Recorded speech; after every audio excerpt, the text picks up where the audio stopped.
All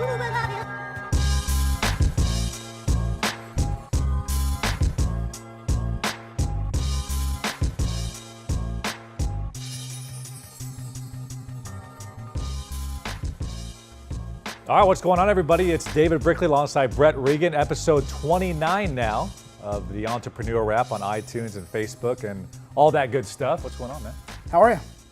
I'm excited for our show today. We got a great guest. Yeah, we've had a common theme, I think the listeners noticed with the last interview with Scott Fritz of the 40-Hour Work Year, and now I wanted to bring on another special guest. He's the owner of Zero Limits Ventures. It's a merger and acquisition advisory, investment banking, and consulting firm. It specializes in reinvention and growth strategies to rapidly increase valuation. His name's Steve Little. Steve, how you doing? Doing fantastic. Thanks very much. Thanks so so I know much. Scotty. That's really great that I'm following him. Yeah, right. Well, it's funny. We are in a client service company, ST and Digital. Brett and I both own here, and never really thought about, to be completely frank, about selling the company or creating an asset. And I went to a conference and Scott Fritz broke some stuff down, and then I listened to your podcast on Hack the Entrepreneur, and you said something that I tweeted at you, and you said, quote, "You're going to exit your company, you're either going to exit or keel over at your desk, so you better have a strategy." And after hearing you say that, after hearing Scott Fritz up on stage, all those things kind of came to fruition. I was like, I better start getting the business here. That's funny. It's hilarious. Well, it's true. I mean, there's going to be an exit one way or the other. Absolutely. So I want to go back a little bit. We always talk about on this show, we ask our guest what was their first entrepreneurial hustle. And you may have the most amazing one, because at the age of 13, you were able to start a company and then a couple of years later sell it for a six-figure sum. So we'd love for you to break that down for us. Yeah. Well,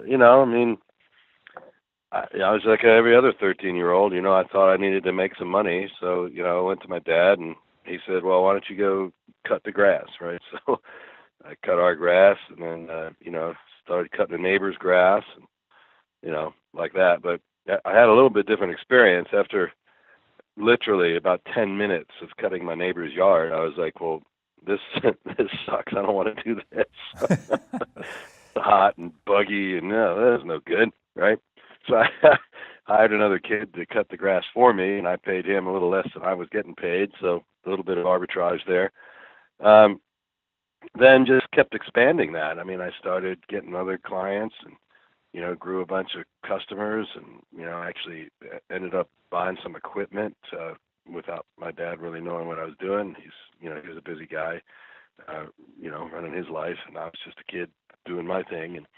And one weekend in August, I remember going from door to door. The setup was that every Saturday I'd go around and check with everybody who was a client and make sure that they want their grass cut. And then I'd turn the crew loose on them and they'd go cut the grass. I had about 35 people working for me. And one Saturday I noticed that the grass wasn't growing at that time of the year in August in Pennsylvania. And, I started hearing, well, no, I think it can go an extra week, come back next week. That happened about 5 times that day, and I thought, this is starting to cost me money, right? So I need to come up with a better solution. And really, necessity, the mother of invention, right? I came up with the idea of a semi-annual, annual, and quarterly contract where I would expand my service. And just, for one monthly fee, I'd just take care of everything. So I'd cut your grass and rake the grass clippings or trim the hedge or, But that's pretty amazing, Steve, at 13 years old to scale a company, essentially have people working for you, developing retainer models. I mean, these are things that 50-year-old entrepreneurs 7 years in their business aren't doing. It's funny because, it's easy for me to reflect on now and talk about all the lessons I learned as a 13-year-old, right? But the truth of the matter is I didn't learn anything. I was just doing something, right? Yeah. You know what I mean? Well, I didn't know to call it recurring revenue. I didn't know to call it, like that. So, but what happened was, everybody took the contracts. Mm-hmm. And that made it a lot easier to hire and retain help. It made it a lot easier to to finance equipment. It made it a lot easier to, to run the business.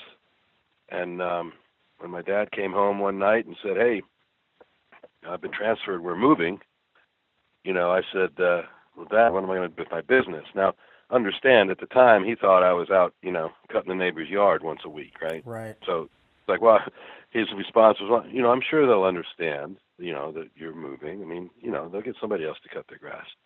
And I said, I don't think you understand, Dad. Got a full-scale operation. I had,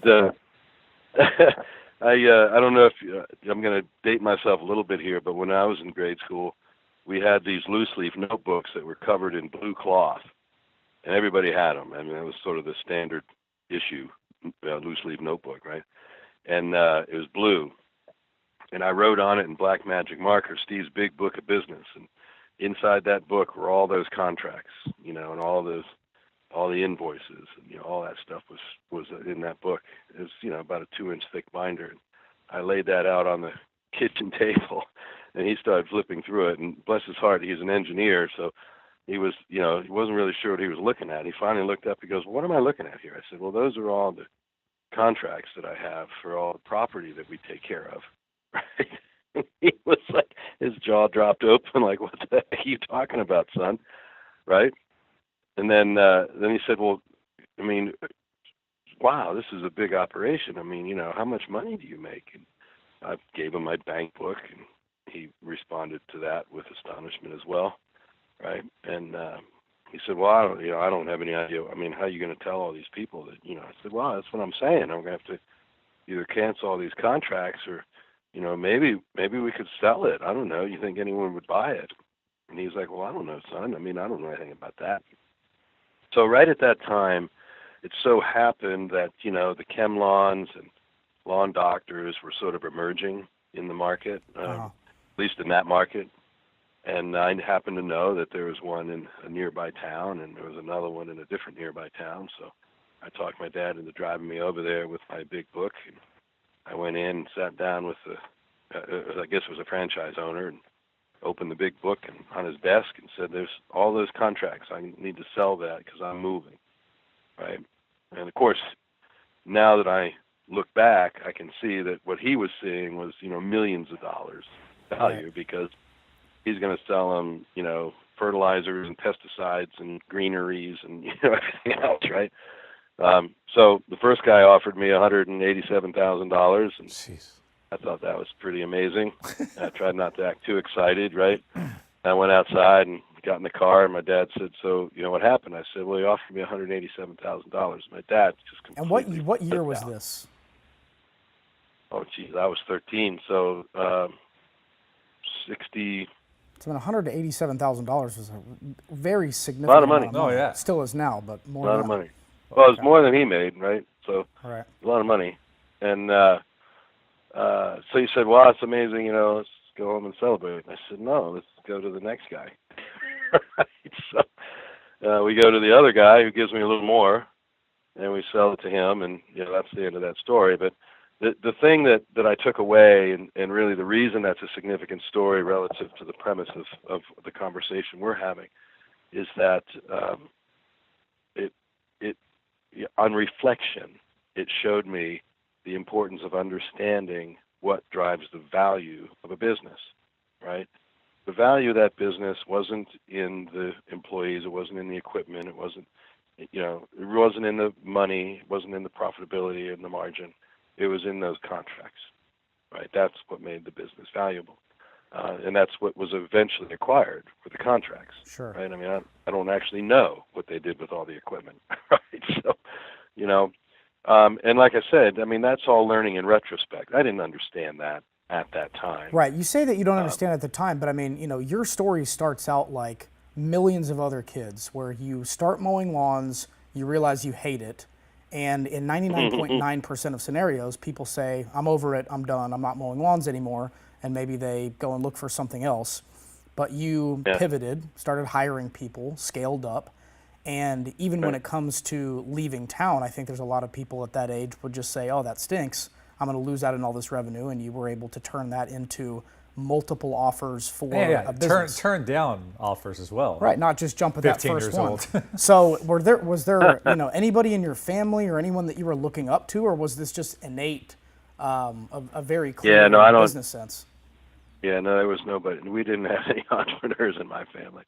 So, it's just, I don't know. I mean, it was a gift, right? And it's the same kind of thing. I mean, it's become sort of my superpower, right? I mean, so we all talk about this these days. That's a clever way of saying it's, something that you're gifted with, and I can't really explain why I have this particular gift, but a good friend of mine who spent years studying me as a organizational psychologist, and he said to Steve, the quote's on the website actually, he says, Steve's the kind of guy that can walk up to a three-dimensional chessboard and see all the winning moves instantly. Right? And it's true. I don't know why, but I can get inside a business, look around, and tell you, oh, well, let's see, everybody's all in a disarray trying to figure out what to do, and I'll just say, well, let's just pull that lever right there, boom, and the thing explodes in value, right? So it's kind of like you're the LeBron James of entrepreneurship. You just have an innate ability and this natural gifted talent. Because 13 to 15 years old, you were able to kind of look at it and just have an innate understanding of what you needed to do in order to be successful, which is pretty amazing. Yeah. I also think that I didn't perceive any risk either, though, right? Yep. So it wasn't like there was any downside. One of the things that happens over time, of course, is as we get older, as we take on more responsibility, we have mortgages and kids and colleges, and all of a sudden there's a dimension of fear that begins to influence the decisions we make and the actions we take, right? So, at 13, you don't have any of those constraints. I mean, what's the worst thing that's going to happen is I'm going to get yelled at. Right. So, I could survive that. You follow? Right? So I wasn't going to lose my house or my car or my marriage or anything like that. Right? So there is a little bit. I mean, it sounds. One of the common criticisms my friends have of me is I sort of downplay these things, but it sounds much grander than it really was. It's just sort of a natural culmination of activities, right? So, right. I mean, I'm proud of it, and it was a really exciting way to frame my story, right? Yeah. Well, and you've talked about, and other things I've heard you speak on about, in people's minds when they hear mergers and acquisitions, frequently they may be thinking about enormous companies. And, it seems in your case you've really focused on smaller businesses. Can you give a little bit of an insight into, on a smaller business, once you go in and you're taking a look at things and you're changing things around, once you feel like that company is ready to sell, what does that go-to-market strategy look like? Because, the M&A at the high levels, there's, serious negotiations, global stuff going on. But when it comes to a local business that's worth $5 million, what does a typical transaction look like? Yeah, no, that's a good question. Let me sort of back up and take a running start at that one. So the first thing is to recognize is that I chose the small to middle market because there's an educational opportunity there. I know that sounds a little bit silly, but the simple fact of the matter is with my background and the time that I spent in the Valley and the number of acquisitions I navigated there, I really didn't have to do anything, but I really wanted to do something, and I really wanted to contribute significantly to use sort of this superpower, this skill, this experience I had to help other business owners, get the most out of their business. And it started out almost by accident. I mean, people would just call up and want some consulting time or want some advice, and I'd sit out on my porch and act like the oracle of advice, and I kept hearing the same things over and over and over again. And I started a little habit, a little test where I would ask a business owner what their exit strategy was. And it was the first question, and 99% of the time, I got one of two answers. I got number one, which was honest. We don't have one, right? So that was completely straightforward. That's been our answer up Number until two. recently. Yeah, exactly. Right.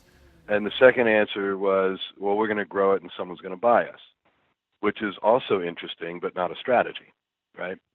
And so I would take that in and say, okay, that's interesting. So now the second question was, well, can you tell me what drives the value of your business, right? And the answers I would get to this one are related to what you were saying, is that what came back was a question.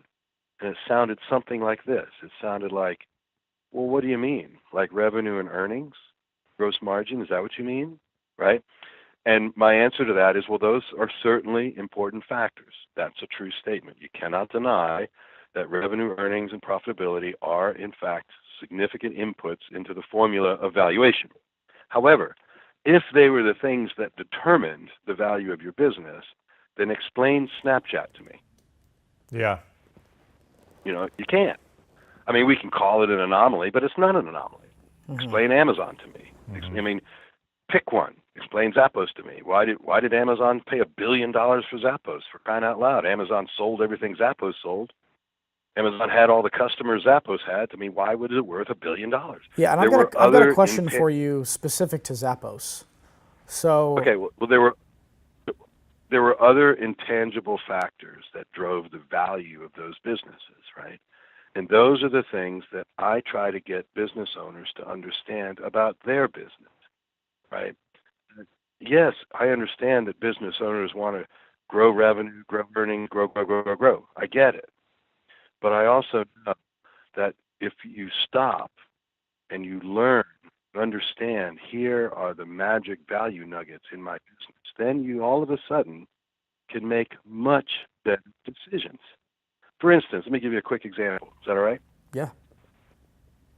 So let's say that there are two potential buyers for your business. One of them wants to buy you because they want your customer. You have, a large pool of customers. So what they're really saying is that they have product, they want to buy a market, right? Because they feel like they can optimize their returns out of your market, right? And let's say they're willing to pay 6 times earnings for your business for access to that market. Well, maybe there's another company that is interested in buying you, but maybe they want your brand, maybe some of your intellectual property or some other aspect of your business, right? In other words, they're saying they have market, they want more innovation, they want more brand awareness, they want, a better posture, better employees, whatever the case might be. And maybe they're willing to invest 8 times earnings. Now, that in and of itself tells you where to invest the next $100,000. Right? If I know growing my customers will give me a 6 times return, but growing my brand will give me an 8 times return, then where am I going to invest my money? And a good example of that Growing may be, Facebook with, what's it, Oculus, the VR company. I think they spent $1 billion. That's probably a good example of it being more of the tangible innovation rather than their book of business. Exactly, Yeah. right? Now, it could be the other way around in any given circumstance, but you can see how just knowing that helps you make a better decision about where to invest time and money. Now, you can continue to invest in things that don't grow value. That's perfectly legitimate. Just do it knowing that you're not growing value. Yeah. That there must be another reason you're investing in that area, which is fine. But also, if you know where the value grows, then you know how to increase the value of your business over time. Does that make sense? Absolutely. Right. So that's the principle that I want to deliver to the small to middle market business owner who typically does not know what grows the value of their business because they typically do not have an exit strategy. See, it's the way you understand what grows the value is to understand who would buy you and why. Okay? Right. It's just like your product. When you're ready to release a product, you want to know how to price the product. How do you find out? You go ask. If I were to build a product that did X, Y, and Z, would you buy it? Yes. How much would you pay for it? $20. Okay. Now I know. With enough data, I could say, we're going to build a product that's going to do X, Y, and Z. We're going to sell it for $19.97. Right? Know. Yeah. And on the product side, I think that makes a lot of sense. When you were, even as a kid, going and selling a business and what you're doing now, it sounds like your superpower really is understanding what is valuable. But when it comes to placing a monetary value to that, are you walking into negotiations always with a number in mind that you think is the value, or in the same way that you just described from pricing a product, are you constantly out there vetting what the market will pay for a particular business? Well, that's a great question. And so to give you the right answer, a complete answer, I need to give you a little bit more foundation. So we use a process called a value growth strategy assessment, right? So we do a deep assessment on a client before we're even talking to them about handling their M&A, right? So before we get into a discussion about representing them in the market, we must complete this process. It's a 4 to 6 week process. It's a very deep dive on the business. It costs the client about $35,000, so it's not cheap. But what we reveal to them are all the elements of value contribution available to them. And those things fall into two categories. One category is stuff that exists in the business that's constraining its value today. So there's things that exist that are keeping it from being as valuable as it could be. You want to fix those, right? Because that just releases value immediately. Then there are external forces, the ones I was just describing, external factors in the market that will affect the marketable value of the business, right? So there is a calculation called valuation. We do that too, right? So we produce that, and it says this is what the market says your business is worth. Maybe 6, 8, 10, 12 times earnings, whatever it is, right? And there's multiple methodologies we use to come up with that valuation. Now, we use that as a baseline, though. So that's what the market says your business is worth without any value enhancement whatsoever, right? So then out of our assessment, we have a series of recommendations that we make that will enhance the value of your business. So they build off of that number, right? So if our number is 7 million, maybe we're going to build the value to 10 or 12 million, something like that, right? So to answer your question directly, equipped with that information and that perspective, when we do enter the market, we do have a target valuation in mind. Now, we go through an interesting process that utilizes various M&A networks that we subscribe access to that allow us to test our valuation thesis before we get committed to a strategy. So it's sort of like test marketing your product, right? We're able to go out there with a thesis that says we're gonna sell this business. We want to get, I'm going to make up a number, 15 million for this business, right? We get it out there in this test case scenario, and we're testing this thesis, and maybe the best we're getting is 12, or maybe we see an 18 or something like that, right?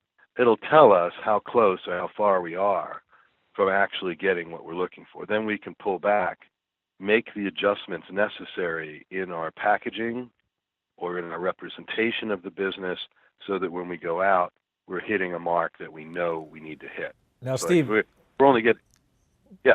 Go ahead, sorry. No, that's it. Yeah, That's I think you're a 41-year veteran entrepreneur, and I like how you mentioned you go in, you find out what is constraining value. With all these different companies that you've been able to walk into and dig into their company and do that audit, what's the number one thing you see with all these companies that have in common as far as constraining their value? In the small to middle market, the number one thing is unclear, unclean financials. We do an enormous amount of work repackaging the financials of the business. 90% of them are FreshBooks or QuickBooks or something like that. They're basically running their business out of their bank statements, right?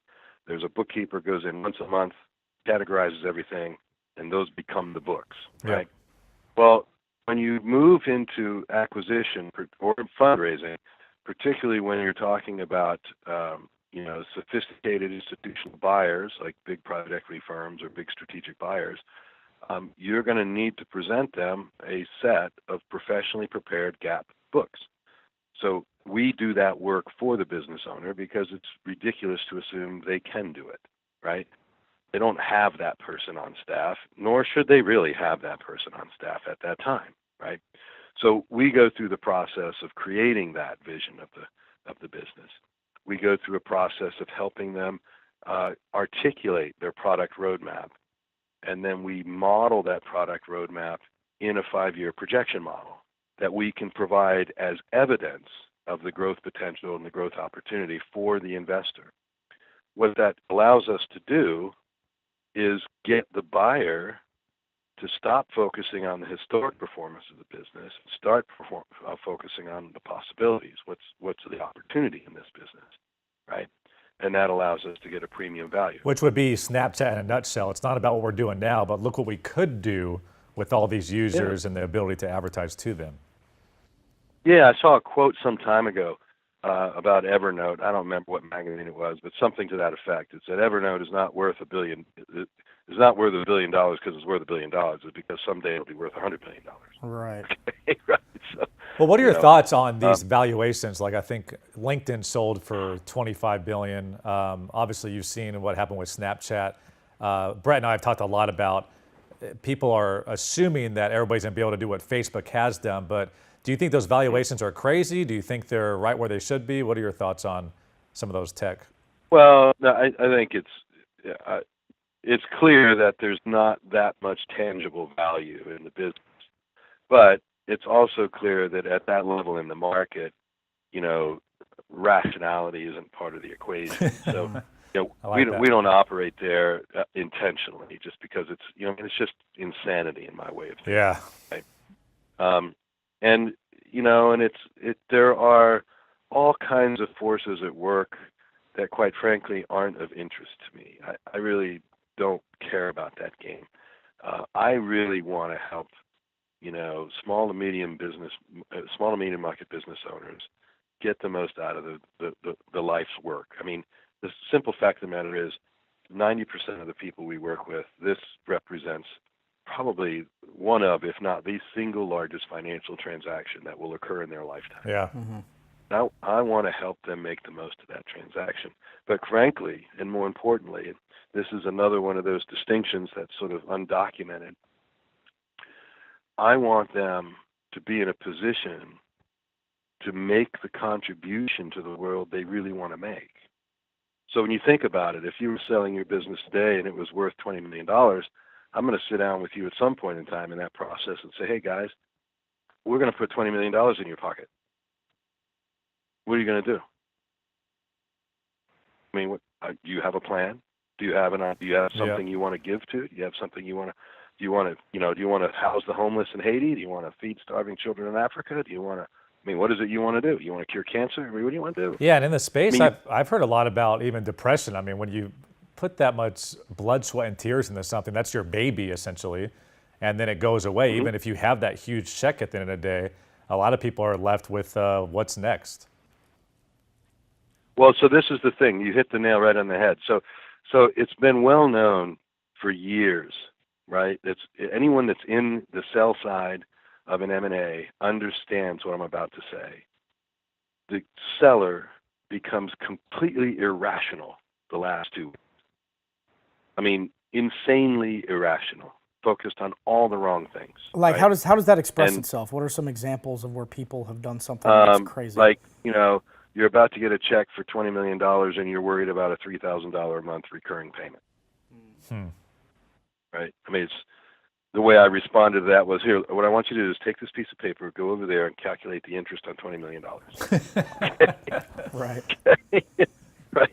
And then talk to me about the $3,000 a month in recurring payments. I mean, what are you talking? Yeah. Right. Or you get this, it's my baby. I don't know what I'm going to do. I'm not. It's my existence. It's who how I I am. validate myself. Yeah. Right. Yeah. Like all of that kind of stuff, and we have to sort of talk people down from that. But I learned a better way, right? And it has to do with how we actually drive more value into the business. So there are 3 factors that almost every banker in our industry ignores. I don't know of anybody else who quantifies these 3 factors. They are, number 1, mission orientation. Do you have a mission? Think Tom's shoes, right?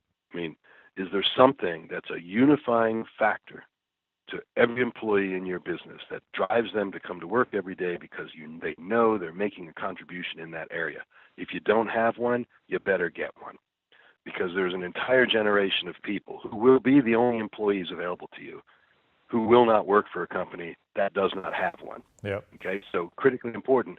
Plus, we're able to quantify how much value that actually contributes to the business. You get better employees, you get better retention, you get fewer turnover, you get people who will work for less money even, right? So it has a multitude of effects on the value of the business. So there's one. What I did is, in using that, what I'll do with my owners is 6 or 8 weeks before the transaction, I'll pull them aside and we'll have a real serious conversation about what they're going to do. What are you going to do with the $20 million you're going to get? And you need to have an answer to that question, right? And what ends up happening is, by helping them connect with that area of passion, that thing that they've always wanted to do.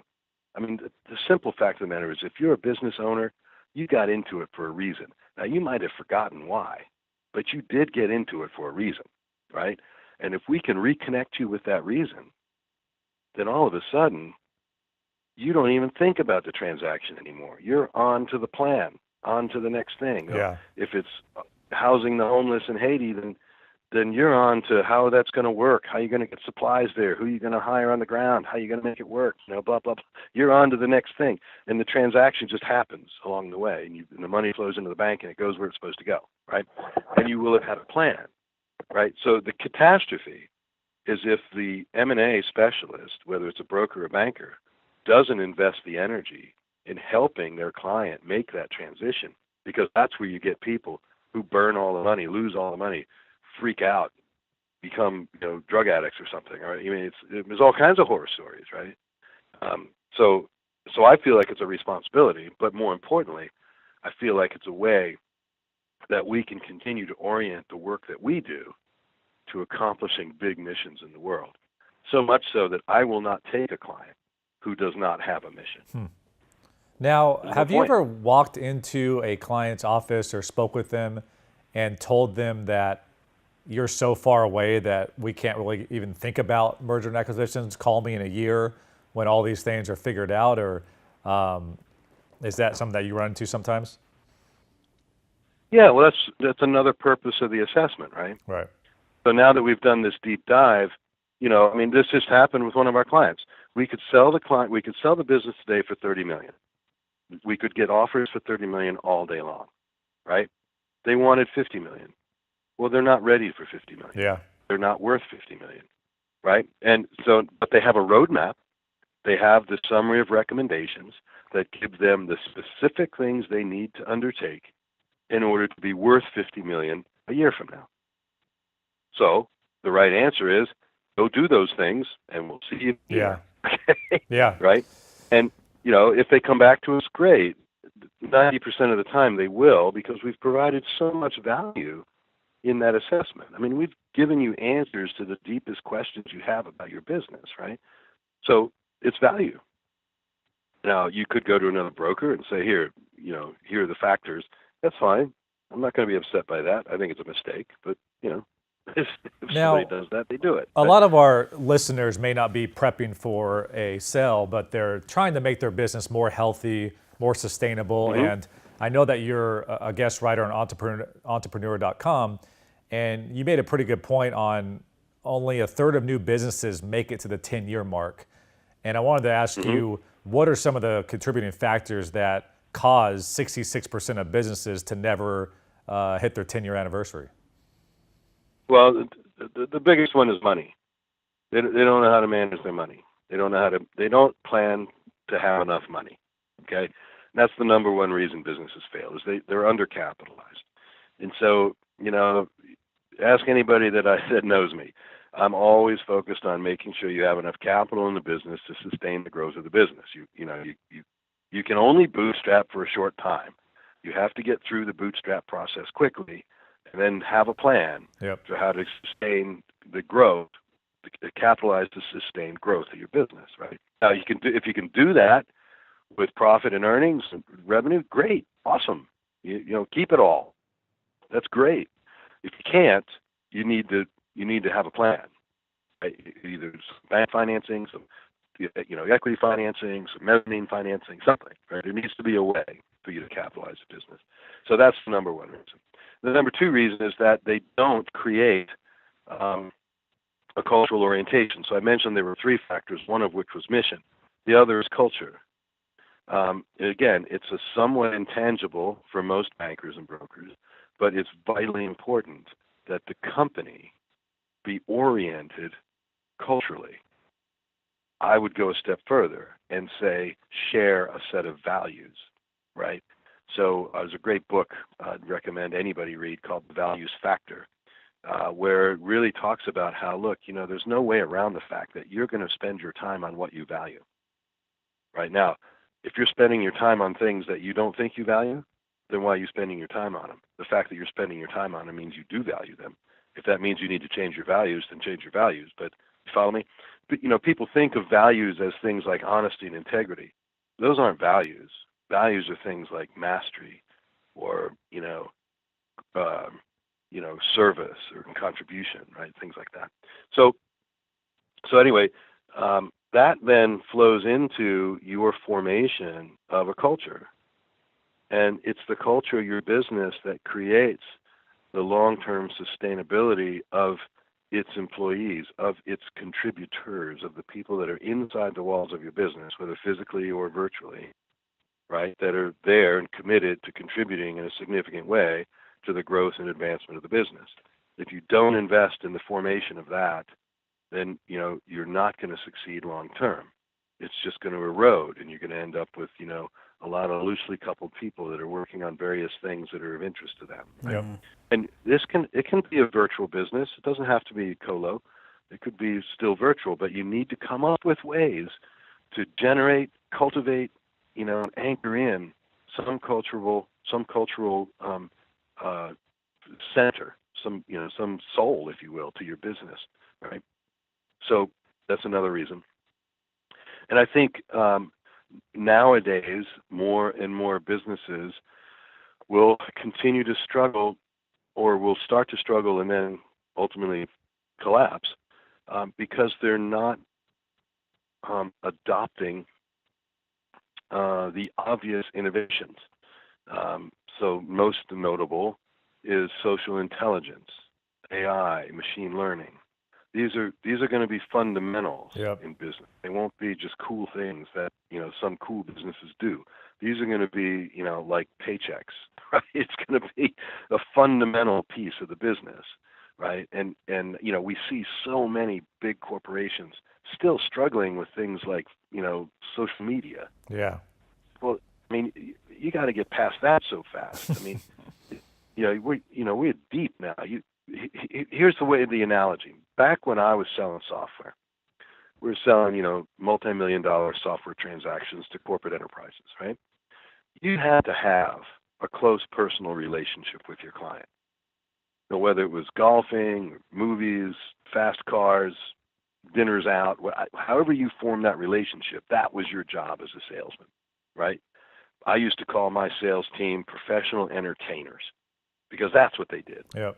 The orders and the business flowed out of their social interactions with people. That was the truth of it, right? And we had some of the best sales teams ever created, in my opinion, for that reason. We weren't afraid to capitalize the investment in that entertainment, right? Because it created the ground for personal relationships, which generate trust. And the bottom line is people buy from people they know, like, and trust, period. They don't know you, they don't like you, they don't trust you, they're not going to buy from you. I don't care how good your price is. Yeah. Okay? It doesn't matter. It's not going to matter. Okay? They're going to find somebody they know, like, and trust better and buy from them. Well, that has not changed. What has changed is the medium of developing the relationship. Nowadays, those same enterprise clients, they want to work with someone they know, like, and trust, but they don't have time to go play golf. They don't have time to go to, the Hooters. They don't have time to go to the car show. They don't have time to go out on your boat, right? And what time they have, they want to spend with their families, okay, right? So how do you do it? Well, you have to use the social media construct that's been given to us and learn how to create a close personal relationship using digital communications and social media. Yeah, it's funny you mentioned that. We're in a client service company, mostly working with pro sports teams and TV networks. And I would say the first 2 years of our company worked with a lot of East Coast sports teams and TV networks. We didn't meet anybody in person the first 2 years. So it was all email, conference calls, Skype. But to your point, it is amazing how you can make that connection and feel like you're best friends almost simply over a new medium. Yeah, but they knew, liked, and trusted us. You have to. Yeah. But you have to invest in it. You have to do it, right? And it's not about likes and follows, right? It's about, identifying who are the people that you need to be communicating with, creating a connection, then nurturing that connection and that relationship over time, right? And I mean, we all talk about it in the digital media era, right? Well, you don't try to sell them right away. You give them stuff, and Create you value, give them some more stuff, and the Jeff Walker product launch formula, whatever, right? They're all iterations of that, right? And it's true, because that's the way it used to work when you were a salesman carrying a bag. You just didn't see it that way, because those, instead of emails and tweets or Facebook posts and Instagram messages, it was knock on the door and give them a coffee. Right?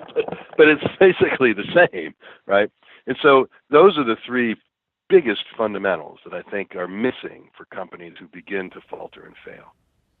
So if everybody has homework out there, you need to sit down and figure out your mission statement and also dig into your culture and core values of what you want your, ecosystem in your company to be like. And those are a lot more challenging to accomplish than it may seem on the surface. Yeah, absolutely. To orient a company around a same cultural and we mission talked about is this tough. on the podcast too before, Steve, but once we sat down and actually did the homework of what are our core values, what do we want all our employees to exhibit on a daily basis, it's then very easy to self-regulate yourself as an employee, and also on quarterly reviews or when you're meeting with an employee that may be not doing that well, you can also say, hey, this is a core value. This is something that we really look at, and we're not going to accept anything less than that, so let's make sure we shore it up. Yeah, no, exactly right. I mean, think about it. It makes it easier to build a better company. Yeah. Mm-hmm. It just does, okay, right? And better, higher quality companies are worth more money. And one thing that took me probably 3.5 years to finally get is finding a way to get what's in your head out on a piece of paper, because I think we were potentially disciplining people or frustrated with employees that were doing something that we thought was wrong, but there was never really any statement or, hey, make sure you don't do this or make sure you follow this core value. So I think a lot of entrepreneurs maybe make the mistake of not being able to correct actions because there's not really a Bible, if you will, for the culture or the core values of the company. Yeah, no, you're absolutely right. I'm working with a client up in Canada right now who's done just a tremendous job in this area. And they took on the challenge of really, going deep and investing big in establishing a culture they call I'm in. It's the I'm in culture, right? And it is so pervasive, and it is such an amazing thing to witness when you go into their facilities. The people are playing all in, and I'm in is what it's about for them, right? It's just a great, great way of looking at things, and tremendously valuable company. As a matter of fact, the valuation, we just boosted another $20 million in the last 3 weeks, right? For the very reason, right? So really incredible. Yeah, and it seems to me the Zappos example is used everywhere, but it seems like Amazon bought the culture. The number one value that they were selling was that culture of amazing customer service and a happy workforce. Yeah. I think they must have had multiples just on that alone. You mentioned this a little bit earlier, Steve, but with the companies you've worked with, and you mentioned this on one of your articles as well, that you've witnessed a lot of promising companies flounder because they couldn't understand the business that they were running was no longer the business they began. And I think a lot of that has to do with your earlier statement about AI and technology and the market constantly changing. But that's something that seems like you've seen a lot in the past. Yeah, well, people, it's sort of inherent. Remember, people are driven by a lot of things, but you could roll them into two categories: pleasure and pain, right? And fear drives a lot of the decisions we make. Yeah. And what I find is that when people make decisions out of fear, they're almost always the wrong decision, right? And so, just things like understanding where your business really is and being, brutally, unrelentingly honest with yourself about what's really happening in your business right now today is vital. So many business owners delay taking, looking under that hood, right? Yeah. Sort of like, it's like there's black smoke coming out of the tailpipe, and that's bad. But you really don't want to look under the hood and understand why, right? But it's what should be done, right? And so the courageous business owner, the one that says, all right, we're going to figure this thing out and get this thing, blowing clear smoke again, right? We have to figure out what's going on here. What's changed? And I will say Gary Vaynerchuk usually says a pretty cool thing, which is constantly try to put yourself out of business. And if you look at it in that prism, that you're able to kind of see some of those issues that may come up and be able to pivot quickly so you don't find yourself in a tough situation. Yeah, no, we spend a lot of time in that assessment talking about, competitive threats, co-opetition, competitive barriers to entry. And, a lot of times we'll have clients that will say, why are we spending so much time talking about them? Well, it's because they're the ones that are going to affect your market. Yeah. I mean, you're not in this market by yourself. So, you have to understand what's going on around you in order to make good decisions, right? So, no, you're right. And I'd never heard Gary say that, but I certainly can believe he would say it. And there's a lot of truth in it, right? You really, businesses are dynamic, and there's no fixed markets anymore. And if there are, they're not worth being in, right? I mean, it's the old buggy whip story, right? So just constantly monitoring where you are in terms of innovation, in terms of competition, in terms of market trends, in terms of the size of your market. I mean, those things can change over time. And now, to bring it back to the mission orientation, you've talked a lot about finding that something greater and what's next. So over the course of your career, what has been your mission? What's been the something greater that you've always strived for? Mm-hmm. So I have a bent towards philanthropy. So I'm not as selective in terms of a precise contribution. I mean, I want to help the homeless. I want to help the starving. I want to contribute to sort of all causes across the board. And the principal element for me is being in a philanthropic position, right?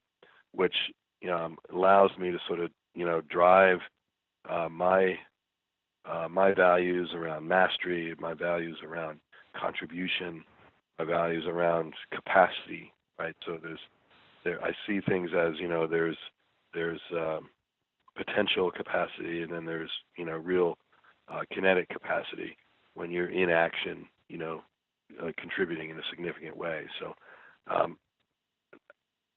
in some ways you could say that, well, I've got two orders of contribution that I'm focused on. One is sort of an end contribution. The example of homeless in Haiti is real for me, right? We contribute a significant amount of money and a significant amount of time in putting people in housing in a place like that, particularly after the storms that we've seen now and everything going on down there. So that's a real tangible example. But there's also, frankly, the multiplier effect that I'm committed to in terms of empowering all of our clients to have this experience with their businesses. So, I don't want to take us too far down a rabbit trail, but I spent quite a bit of time in the Amazon rainforest last year working with Oshawa people who were an indigenous tribe discovered 20 years ago, and connecting with one of their shamans, and really doing some deep soul searching or deep introspection on my life and how I can make the greatest contribution to the things that are important to me. And you could look at it as, I'm a catalyst for catalysts, right? I make these contributions myself, but I also help other people get into a position where they can make the contributions that are important to them. So we get the multiplying effect. So I'm really more about helping other people understand that, look, you have to get oriented this way. It's not optional, okay? Right? It's going to happen. Sort of like what I say about the exit, right? It's going to happen. Yeah. Right? I like to say, look, you're here for a purpose. Everybody's here for a purpose. There's no randomness in the universe. You're here for a purpose. And what I like to tell people is, look, your purpose is going to be accomplished with or without your cooperation. Right? The universe doesn't need your cooperation for your purpose to be fulfilled. It's a heck of a lot more enjoyable for you if you're on board with Yeah. that. Right? I love it. But it's going to be fulfilled, right? So, Yep. Figure it out is sort of the way I look at it, right? And if I can help people connect with that, and I can help people sort of realize those joy moments and realize that, wow, this is really what it's about for me. Wow, look at that. That's what it's all about for me. If I can help people get there, then I'm doing something. One thing that we talked to Scott Fritz about last show was, and I'm sure you've ran into this a lot, is the hardest part for companies is the CEO, the founder, who is also the chief engineer, who's also the CFO. If you remove that person out of the business is not a business anymore. So we talked a lot about, do you own a business or do you own a job? And wanted to see if do you have any thoughts or suggestions on companies that they look in the mirror and they know if they didn't show up to work for 3 weeks that the business would completely collapse, which is not a good thing. So you have to find ways to inject somebody or create that position where the business can run without you. What are some of the teachings or thoughts you have on that when it comes to, you look at a company and say, wow, if you go on vacation for a month, there's no way this thing stays up? Well, that happens all the time, Yeah. particularly in the small to middle market, right? Because you're talking about oftentimes just family-owned businesses, right? Mm-hmm. Husband-wife teams or something like that even, right? And so it happens a lot. And it is a very common element of risk assessment that the buyer is going to do. And so there's the immediate things that can be done in the negotiation that alleviate the risk for the buyer, but it doesn't necessarily alleviate the risk for the company, right? So the number one thing to do is to get, as part of the assessment process, we uncover that situation, whatever the elements of that situation might be, right? And we make sure that in the value enhancement plan and the going forward plan that there's an active, tangible, specific plan or method for addressing it. So there must be a transition plan, right? So if you're a founder and you right now you make every decision there is to be made, then you have to realize that either you're going to be an employee of the new owners, right? And you're going to have to stay in order to continue to do that, or you're going to develop a transition plan that moves you out of that position. And on a very granular level, is that just simply writing down everything you're responsible for on a blank piece of paper and starting to find ways to delegate that out to other people or to kind of create that position from scratch with a job description, or how do you usually go about that? Yeah, no, it's exactly that. No, it's as practical. Which is as a pretty can. simple, pretty simple strategy, but people just don't execute on it. They don't do it. Yeah. Yeah. You just got to do it. These are the things that come out of that whole process. So it's when we go through and we generate the recommendations, that would be a recommendation, right? You have to publish a transition plan, and that plan has to accommodate your absence in the business over a certain period of time, right? That's very cool. Well, Steve, I really appreciate the time, some fascinating stuff. Once again, he's the owner of Zero Limits Ventures, and you can check him out on his website. Any other plugs or anything else we should be looking out for you, Steve? Well, I've got some gifts. You want the gifts? Absolutely. Yeah. Right. So have your people go to zerolimitsventures.com/access. Okay. They can download a white paper there. There's a video presentation there. There's also a way to register for an hour with me on the phone. Awesome, man. I love cool. it. Well, once again, thanks so much, Steve, and we appreciate the time. All right, man. Thank you, guys. Take All right, care. thanks. Bye-bye. All right, there he is, Steve Little from Zero Ventures. Good stuff, man. Very good. Yeah. I really am fascinated by the M&A space, especially in the small to middle markets, because it almost reminds me of like a small scale real estate developer. Somebody that can go into a home and say, fix the bathrooms, fix the kitchen, you've got a beautiful yard, Yeah. paint the siding, and create value more than the homeowner would know about. So Well, it's and fascinating. he did kind of undersell himself. Like at 13 years old, you and I knew we were worried about playing baseball or basketball or whatever. And if we made $40, we were on a high for 3 weeks. This dude sold a company for over $200,000 In the and had a book of 60s. business. He could have retired It's crazy. at 15. So that was I But wanted. that was like we talk about in athletics all the time, but there's like an innate, like you're a 5-tool athlete, or you just have the ability to jump out the gym. Like he just understood, like, all right, I got a goal here, let's do this, let's do that, and then we're ready to roll. That's a lot of people, a lot of entrepreneurs have a lot of problems with that and need to be coached to start Yeah. doing stuff like that. I mean, in any other discipline, he would have been considered a prodigy. By And if it going happened through now, that. he would be on Shark Tank and Good Morning America totally. and be probably one of the most famous 13-year-olds out in the game. But yeah, he sold his first business at age 15, exited 6 tech businesses, average of 120 million, and raised 1 billion plus in funding for 11 different tech startups. So I'm sure once you are auditing all these companies, after you have all these companies underneath your belt in terms of knowing what to look for and what causes valuation, then you're able to kind of do it in your sleep a little bit. Yeah, and I think what's interesting to me is we've been doing a lot of discussing how are we going to systematize our business, Yes. so that whether we want to stay in it or whether we want to It's an exit asset. at some point, it becomes something where it's got a process. It's not just a cult of personality where it's got to be you and I doing everything all the time. And I think we've made major strides there. But what's really interesting about that is if we get to a point where we could step away and we've gone through all these processes, for me, like looking ahead to a next step, it would be really can apply fascinating that. to apply that to another Yes. business. And I bet once you get to that second business stage where it's not your baby, it's probably a lot easier to be more critical and more, I guess, objective about the problems and we talk a lot solutions. about how much like time is wasted on just trial and error, and that's why you talk to guys like Steve and Scott Fritz, and they can kind of lead you to the bullseye faster than you would get there on your own. But to your point, if you're able to systemize a business, make an asset, and then go to the next business, well, then you can start applying all those principles from day one and avoid maybe the 6 months where it took you to realize, oh, we should have job descriptions, oh, we should have quarterly reviews, and vice versa. One thing he brought up as well was it is okay to invest in things in your company that maybe aren't going to affect the valuation if that's something that you Yeah. want, but you have to be realistic about it. Yeah, I that's a think good point. going back to the home thing, it'd be the same thing as if you want to have a bunch of wallpaper all over your house, probably not going to affect the value But of if your that's what home you want, it makes you positively, feel good, yeah. but you're going to be there for the next several years and it makes you happy, but you should go into it knowing that that's not an investment. And you made to a get good value. point last episode, but really all these principles are very, I mean, from a founder's standpoint, if you're listening, you have a company, to sit down and with a blank Word document and just jot down we did that one time. We did a whiteboard session, you and I, and it was very eye-opening. What are all the things Brett was responsible for at ST and Digital? What are all the things David is responsible for? And then who can I delegate that to pretty easily?